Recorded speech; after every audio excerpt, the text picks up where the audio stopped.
కాకినాడ జిల్లా కృష్ణవరం టోల్గేట్ వద్ద అక్రమంగా తాబేళ్లను తరలిస్తున్న బొలెరో వాహనాన్ని ఫారెస్ట్ రేంజ్ అధికారులు అదుపులోకి తీసుకున్నారు.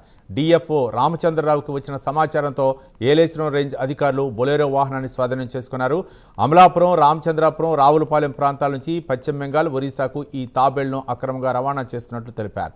30 మూటల్లో సుమారు 500 తాబేళ్లు ఉన్నట్లు చెప్పారు. తాబేళ్లను తరలిస్తున్న 2 వ్యక్తులను అదుపులోకి తీసుకున్నట్లు అధికారులు తెలిపారు. తాబేళ్లను ఏలూరు జలాశయంలో వదులుతామన్నారు. వన్యప్రాణ సంరక్షణ చట్టం ఎవరు అతిక్రమించినా కఠిన చర్యలు తప్పవని forest range officer Durga Ramprasad హెచ్చరించారు.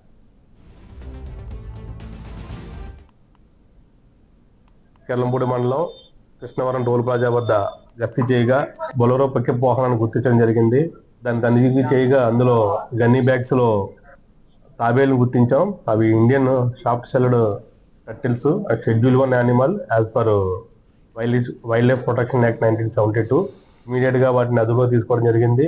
అదేవిధంగా ఆ వెహికల్ లో ఉన్న 2 అక్యూజన్స్ కూడా అదుపులో తీసుకున్నాము. తీసుకుని ఫారెస్ట్ రేంజ్ ఆఫ్ ఏలేశ్వరం తరలించాము. తదుపరి విచారణ కొనసాగుతుంది. తదుపరి అక్యూజర్ 2 కూడా జేఎఫ్ఎంసీ కోర్టు ప్రతిపాదనందు హాజరుపరుస్తాం. మాకు వచ్చిన ఇన్ఫర్మేషన్ ప్రకారం అమలాపురం, రావులపాలెం ఈ ప్రాంతాల నుంచి ఇటు వెస్ట్ బెంగాల్, ఒరిస్సా ప్రాంతాలకు వెళ్తుంది. అక్కడ వీటిని తింటారు. అవి మంచి డిమాండ్ ఉంది కాబట్టి ఇక్కడ నుంచి పోగు చేసుకుని అక్కడ తీసుకెళ్లి వాళ్ళు తినడానికి, అమ్ముకోవడానికి తీసుకెళ్తున్నారు. Wild life